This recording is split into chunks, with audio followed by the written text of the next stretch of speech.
Olá você, seja bem-vindo ao SETcast, o podcast da SET. Aqui falamos de mídia, entretenimento e broadcast com quem vive esse universo de pertinho. Sempre com leveza, trazemos entrevistas e conversas cheias de conhecimento, tecnologia e tendências. Eu sou Deise Feitosa, então te convido, fique com a gente e aproveite conosco este episódio. Bom, e aqui conosco hoje está o Richard Albanese. Ele é CEO da DELED, que é uma parceira da SET. Richard, seja bem-vindo, boa tarde. Obrigado. Estamos muito felizes, assim. Mais um ano de SET. Mais um ano de SET. Super bacana. Então, quando a gente entra aqui, a gente vem nesse universo de broadcast, de tecnologia. Tão incrível estar aqui. Obrigado pelo convite mais uma vez. Richard, eu sei que você tem muitas histórias para contar, para quem nos assiste, para quem apenas nos escuta. E eu sei que você está há 15 anos aí à frente da DELED, você vai contar um pouquinho pra gente, vai contar um pouquinho... Eu sei que você foi pra China muito cedo, que você tem uma mãe super famosa e que teve uma iniciativa lindíssima, né? Propôs, é uma das idealizadoras, então a gente tem muito a falar, muito a compartilhar aqui. Mas eu queria que você se apresentasse para o nosso público. Quem é o Richard Albanese? Pô, muito legal, né? Primeiro, como eu falei, é um prazer estar aqui. Eu sou agora, já que você falou da minha mãe, né? Sou filho da Alcione Albanese, então realmente acho que é uma referência para o nosso país, né? Como instituição, como pessoa, criar os Amigos do Bem. Então, para quem não sabe, né? Quem acompanha os Amigos do Bem, então desde 93 começou, né? Ela teve essa ideia junto com amigos e transformou em realidade. E hoje na transformação de milhares de vidas. Então é muito gratificante, né? Poder, né? É uma honra ser filho dela. Mas eu comecei muito cedo, como você falou. Minha mãe tinha uma empresa de iluminação chamada Lâmpadas FLC. E aí, desde sempre, né, imagina que ela começou também um pouquinho antes dos Amigos do Bem. Ela foi para a China muito cedo. Então, quando a gente fala da China hoje, imagina em 92, 93, uma mulher está na China e começando a trazer lâmpada que não tinha no nosso mercado, não tinha no Brasil. E eu fui para a China com 13 anos. Então, desde sempre, eu tinha sempre essa paixão por tecnologia, sempre de muito trabalho, de muito estar à frente. E aí, num determinado momento, foi quando eu decidi fazer algo que eu tinha de conhecimento, então, que era a China, era o produto em si, que eram as lâmpadas de LED, e como que a gente traria isso para o nosso mercado. E foi onde que a gente usou muito a referência que a gente vê hoje, né, de Nova York, a Times Square, que todo mundo tanto fala dos painéis de LED, mas naquele momento não tinha. Então, em 2010, quando eu comecei a DELED, era acreditando num sonho, um sonho que a gente vive hoje. Demorou bastante, então quando a gente acha que hoje a gente vê painel de LED em todos os lugares, postos de gasolina, em todas as lojas, varejos, todos os programas de TV, em tudo que a gente vê hoje, mas realmente eu acho que foi uma construção, né? Então acho que o mercado, ele nos últimos 4 anos, teve um aquecimento muito grande, né? Uma visibilidade muito grande, e a gente vem trabalhando bastante para isso. Muito bom. Agora me fala um pouquinho sobre a presença do LED, das soluções em LED no audiovisual. Porque, por exemplo, eu contrataria uma empresa para fazer meu cenário em LED. Primeiro que imagina só, né? A gente estar aqui nesse podcast e aqui no fundo poderia ser um painel de LED. E aí imagina que a gente poderia ir passando todas as imagens, mudando todo o conteúdo. Para cada entrevistador que você trouxesse, poderia ter um conteúdo totalmente diferente, totalmente imersivo, trazendo uma outra experiência para todos os telespectadores e para a gente aqui dentro do estúdio. Então, quando a gente pensa em LED, a gente pensa, acho que, em tecnologia, a gente pensa muito, né, em trazer ordens práticas, então como que a gente consegue efetivamente, né, fazer com que o painel de LED não seja somente um banner, ou seja, ele não seja estático.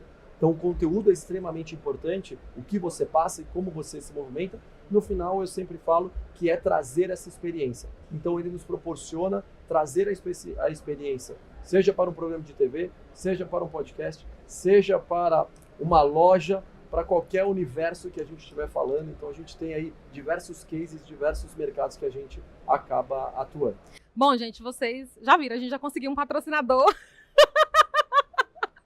O ano que vem, SETcast o ano que vem e pro nosso MesaCast. Então já tá fechado, a gente já fechou, Richard. Mas agora me fala, é mais sustentável também utilizar LED? Sem dúvida nenhuma.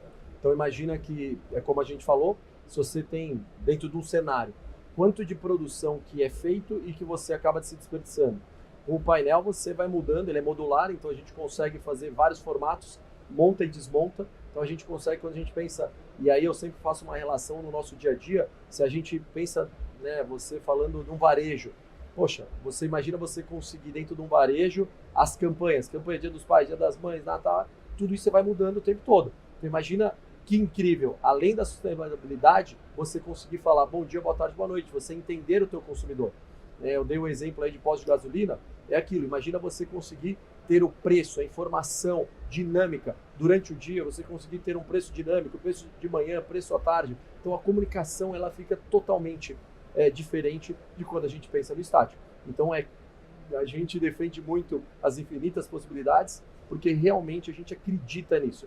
A gente acredita que o nosso produto, né, ele não faz nada sozinho, então você depende de um time de instalação, de toda uma estrutura por trás, do conteúdo que vai passar, do gerenciamento que vai passar, de como você vai controlar todas essas telas, mas acho que o produto ele traz essa grande experiência. E aí, com isso, um grande valor para o mercado e para tudo que a gente vai atuando.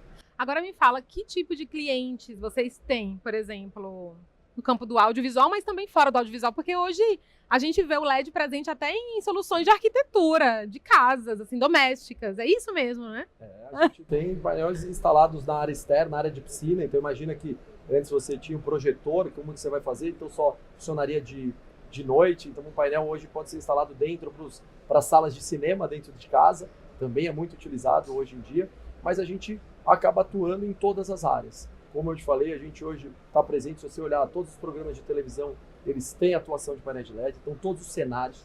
Quando a gente vem, eu acho que algo muito novo para todo o nosso mercado é quando a gente pensa nos estúdios virtuais, nos estúdios de virtual production. Então, a gente transformar hoje os cenários, imagina você mudar todo um set de gravação, você ter lá toda a disponibilidade, né, de você tem tempo, você tem chuva, sol, como que você consegue fazer tudo isso? E hoje a gente tem diversos filmes e muita tecnologia embarcada para entregar o melhor do cinema mundial. Então a gente olha muitos filmes da Netflix, muitos filmes da Amazon, mas a gente hoje no Brasil vem fazendo realmente história. Já fazem 2 anos, o primeiro estúdio e o maior estúdio hoje do Brasil, que é o estúdio da Casablanca, com tudo. Então a gente montou um estúdio em parceria com a Casablanca, onde que você tem uma infinidade hoje de tecnologia, com muita tecnologia. Acabamos de fazer agora a gravação do nosso lar e foi um sucesso absoluto, onde que você conseguiu trazer todos os elementos para dentro da tela e junto, não é somente o painel, mas é painel, conteúdo, cenografia, tudo isso integrado, e aí vai fazer uma entrega muito incrível. Vocês vão estar vendo isso daí logo nos cinemas. Agora, Richard, eu tô vendo aí uma junção bem que deu muito certo. Eu tô vendo um publicitário aí que fala muito bem do seu produto, mais um produto excelente que está no mercado e que está na moda, LED. Me fala um pouquinho como é que... eu percebo isso, mas me fala como é que você percebe a tua profissão de publicitário presente aí no teu dia a dia, na tua rotina. Eu comecei fazendo administração, depois marketing e publicidade, né? Então você vai indo para se encontrar, né? Acho que essa parte muito comunicativa. Quando eu comecei, não tinha ideia de que ia trabalhar, com algo tão vivo e que pudesse essa questão de conteúdos, de criação. Então a gente, o nosso produto e o que a gente entrega, que é a solução completa, ela está totalmente dentro, eu acho, de um universo publicitário. Quando a gente pensa nas empresas de mídia, a gente atua muito fortemente com as empresas de mídia, então é algo que faz parte do dia a dia, de tudo que eu acredito. Legal. Agora voltando aqui a um tema, você falou da China, que você foi lá muito cedo com a sua mãe. Você foi lá por outros motivos. Não tinha a ver com esse negócio... Não, com certeza não. Né? Com 13 anos eu estava com... Não, é da sua família, no caso, né? Uhum. Minha mãe começou com iluminação. Então, com a iluminação, né? Iluminação, e aí as lâmpadas não eram de LED, naquele momento eram as lâmpadas econômicas, as eletrônicas. E aí eu comecei acompanhando ela com 13 anos, e aí depois, sim, já trabalhava na empresa, mas realmente algo ainda diferente do que um trabalho diário ali, diretamente. E quais são os principais fornecedores de vocês? Que é China, por exemplo? Ou vocês recebem também matéria-prima de outros lugares? O LED é a China. Então isso daí não é para o Brasil, é para o mundo inteiro. Então a China é o grande desenvolvedor da tecnologia, é onde a gente busca a tecnologia. Então tudo que a gente faz hoje, quando a gente pensa no mercado mundial, todo mundo recorre à China. Então, o produto em si vem da China, mas toda a parte de montagem, toda a nossa infraestrutura é feita aqui no Brasil mesmo.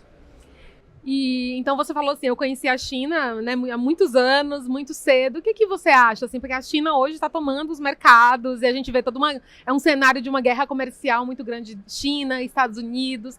Eu tive o prazer, né, e a honra de conhecer a China ano passado. Fui lá em Pequim, num congresso de comunicação, e fiquei muito impressionada e percebi o quanto que eles estão assim, há anos-luz em termos de tecnologia. Eu não sei se você chegou a voltar outras vezes na China, provavelmente você vai me contar agora. Me fala como é que você vê a China e essa liderança mundial? Imagina ter a oportunidade de ver a China lá atrás. Eu fui mais de 50 vezes para a China, então eu vou bastante.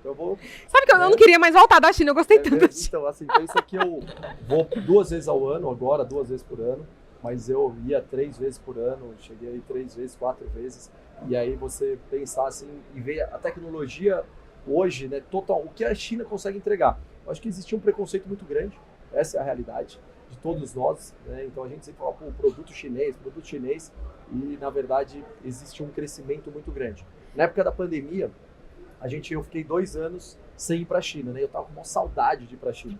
E aí a evolução da China em 2, 3 anos foi algo assim absurdo. Então, quando você olhar hoje os carros elétricos, está aí, você olhar há 2, 3 anos atrás, você pega cidades da China onde que 50% dos carros já são elétricos. Então a gente pensar assim a evolução, né? Como que a China está à frente hoje, não é do Brasil, mas do mundo. O que você gosta mais de comer quando você vai para a China? E o que você não gosta? Eu vou super bem com comida chinesa. Eu também, eu adoro. Eu vou super bem. Desde que não esteja vivo pulando no prato, tá tudo certo. Mas quando eu fui lá, teve uma coisa que eu não consegui comer, que era meio que um bico de galinha empanado, aquilo ali. Eu não sei qual que é o nome. Eu não vou muito bem com pé de galinha. Você provou aquilo? Não, você não. O pé de galinha não é algo que não funciona muito bem comigo. Então você esqueceu de falar um detalhe. Mas a comida chinesa... Mas a comida é maravilhosa, as pessoas são maravilhosas, também muito carinhosas. Acho que isso me impressionou também, o acolhimento. Ele é muito prestativo, então ele quer que você, né, ele faz de tudo para te agradar. Então eu falo que ele tem uma veia comercial que a gente devia, todo mundo fala da experiência do cliente, a gente devia ter aula com o chinês, sem dúvida nenhuma. Sabe que eu acho o chinês nesse sentido aqui no Brasil muito parecido com o nordestino, porque o nordestino, ele é acolhedor. O Nordeste é parte. Tá puxando não, você tem uma... eu não sei como é que é a sua relação com o Nordeste. A sua mãe, né, pelo que você falou, ela é uma das idealizadoras da Amigos do Bem, que é uma iniciativa super bacana, linda, que ajuda o sertão. Eu sou do sertão, de Picos, de uma cidade do sertão, então acho uma iniciativa bacana, brilhante.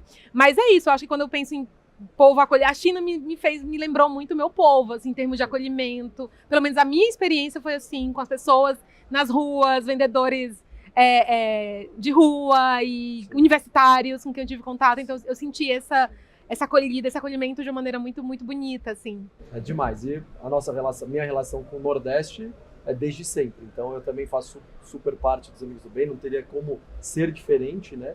Então eu vou pro sertão a cada 45 dias, 60 dias e minha mãe passa, para você ter uma ideia, 15 dias por mês no sertão. Para que lugar exatamente vocês vão? Pernambuco, Alagoas e Ceará. Não é pro Piauí, né? Por favor, eu levo vocês para conhecer o Piauí. Muito bom, muito bom. Então, assim, vocês, a Deled, então, é uma empresa que está aí no mercado há 15 anos e vocês estão, pelo visto, se expandindo, né? Hoje, por exemplo, outro dia eu fui para outro dia, né? Antes da pandemia, eu fui para a NAB, foi a primeira vez que eu fui na NAB. E você ver Las Vegas cheio de painéis.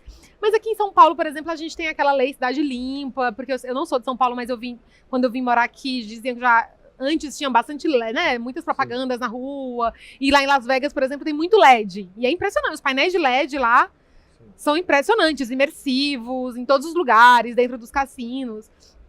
Como é que você vê, assim, aqui? Porque eu tô vendo um LED cada vez mais aqui, em algum lugar, aqui nas ruas, algumas propagandas, parada de ônibus. Como é que funciona essa regulação aqui hoje? No Brasil, né, a gente tem diferente, para cada local, para cada município, existe uma legislação. Então, em São Paulo é onde tem a Lei Cidade Limpa, e dentro da Lei Cidade Limpa não pode ter nenhum tipo de publicidade, a não ser, né, o mobiliário urbano, que é os pontos de ônibus e os relógios. Então, por esse motivo que a gente não tem os grandes painéis, grandes formatos hoje de mídia em São Paulo.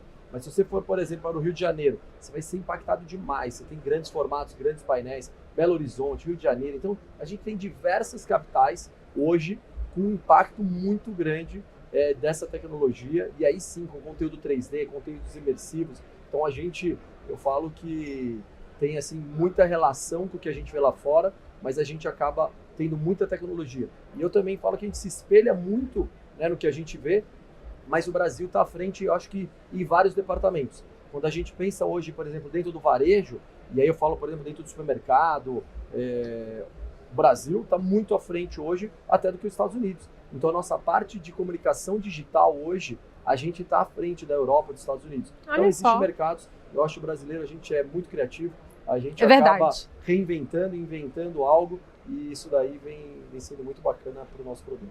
E existe alguma, por exemplo, alguma diretriz, alguma orientação que as empresas de LED recebem ou desenvolvem para evitar certos tipos de poluição, para criar algo mais harmônico, mais orgânico com a cidade? Existem diretrizes nesse sentido? Não, existem, né, eu acho que boas práticas de cada empresa, mas não existe assim uma regulamentação, vamos chamar assim, para o produto em si.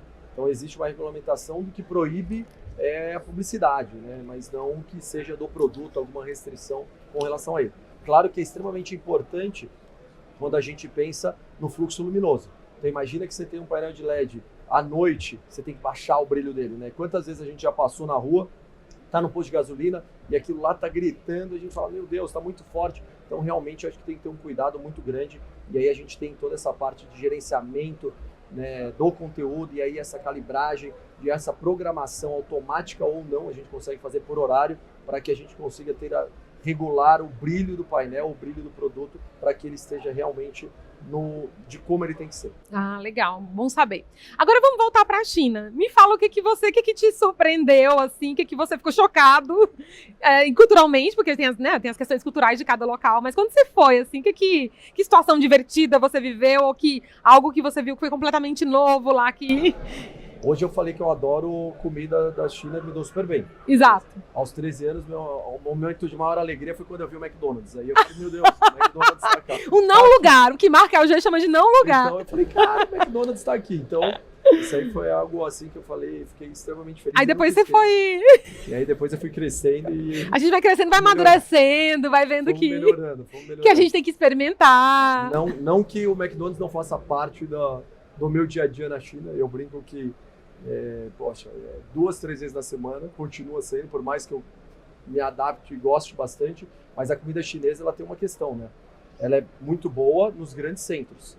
Como a gente vai em campo, nas fábricas, e aí nas regiões que não são próximas aos grandes centros, aí a comida chinesa é a comida chinesa que ela é um pouco duvidosa. Aí a gente... Em que sentido? Eu acho que aí a gente não tem aquelas sopas, aquelas coisas aí o McDonald's ou um KFC... Ele cai maravilhosamente bem. Mas eu acho que culturalmente falando, eu acho que isso que me chamou muito a atenção nesses últimos anos foi a evolução da China. Então, o quanto que ela teve um avanço tecnológico tão grande, né? Então, acho que em todos os setores, se olhar o tamanho das fábricas, como que é hoje, então, assim, a comparação do que era lá atrás, do que a China se transformou, acho que é algo, assim, impressionante. E toda vez que eu vou, eu fico mais impressionado. Eu falo, cara, olha o tamanho disso, olha como está evoluindo e o quanto de oportunidades que existem ainda dentro do mercado. Agora eu vou voltar para uma outra questão. LED. Por que esse nome LED? De onde que vem? Me explica. Então, olha só, quando a gente começou, The LED, todo mundo, como assim? Porque a gente fala, o The LED. Então, assim, cara, The LED foi algo muito pra gente, né? O nome da nossa empresa foi muito importante, né? A gente pensar e conseguir ter, porque é o nome da tecnologia, né? Então, é algo assim. Nós somos legal, né? A empresa. A empresa do LED. Bom, aqui acho que a gente tá cheio de modéstia aqui nesse programa. A gente tenta ser, a gente fala assim, mas você quer ser a maior, a gente quer ser a melhor. Então, a gente quer ser a melhor para os nossos parceiros, nossos clientes, e com isso acabar sendo a maior. Mas o objetivo de todo o nosso time é isso, é estar junto com o nosso parceiro, com os nossos clientes, que acabam se tornando muito amigos de nós. O que a The LED tem que as outras não têm? Infinitas possibilidades. Muito bom. Bom, a gente está se encaminhando aqui para o final, e sempre no final do nosso programa a gente pede uma dica de filme, livro, qualquer bem cultural que você esteja consumindo, acompanhando, que você queria compartilhar e trazer um pouco de você para o nosso público. Sim, eu sempre levo, quando as pessoas perguntam, eu faço uma relação do que eu acho bacana para mim, assim, o que me fez construir algo do que eu acredito. Cara, eu sempre tento ir para algo que seja real, seja um livro ou um filme. Então, por exemplo, todas as histórias de empresa. Então você pega lá, história da Uber, história disso, história daquilo. Então acho que você se aprofundar, você vai ver como eles erraram, como eles acertaram, e aí tentar fazer uma correlação com o teu negócio. Então, para o empreendedor, assim, né, aquela história de, poxa, peraí, o que eu consigo absorver do que eu tô vendo, e aí, no momento de descontração, etc., para a minha vida real. Então eu vou muito nessa linha dos filmes, séries, que sejam de histórias reais, de empresas. Mas você tem algum que você queria compartilhar? Algum que te chamou a atenção, assim, que você... Que é um filme, você precisa ver aquele filme. Ou você não tá lembrando agora? Te botei nessa justa. I'm so sorry. Bom, queria muito te agradecer pela presença, dizer que a Adelaide... aqui é a casa de vocês também, fiquem à vontade. Você vai patrocinar o SETcast? Pô, lógico. Oba! Ganhamos patrocinador. Uhul! Gente, é isso. Obrigada. Volte sempre. Obrigado, você é muito bem-vindo por aqui. Parabéns pela sua história, pela empresa. Contem com a Adelaide. Tamo juntos. E você conte com a gente também com o SETcast. Continue conosco, porque a gente vai ter muitos outros episódios bem especiais. Hoje a gente está aqui gravando este programa diretamente da SET Expo 2025. Então a gente tem muitos convidados especiais para conversar. E só lembrando que o SETcast ele é produzido aqui nos estúdios da Vem TV. Neste caso, estão aqui instalados na SET Expo 2025. A nossa direção executiva é de Igor Moraes. A direção de imagem e áudio é de Giovanni Fernandes e Vladimir Silva. A coordenação é de Fernanda Vil e Giovana Souza. A produção é de Fábio Pereira e a apresentação, eu, modéstia à parte, Deise Feitosa. E estou aqui sempre disponível aqui para trocar uma ideia com você também, que pode nos mandar aqui sugestões que a gente vai acatar. E, bom, para concluir, você já sabe, mas para se associar à Sociedade de Engenharia de Televisão, acesse set.org.br. E até breve, até o nosso próximo SETcast.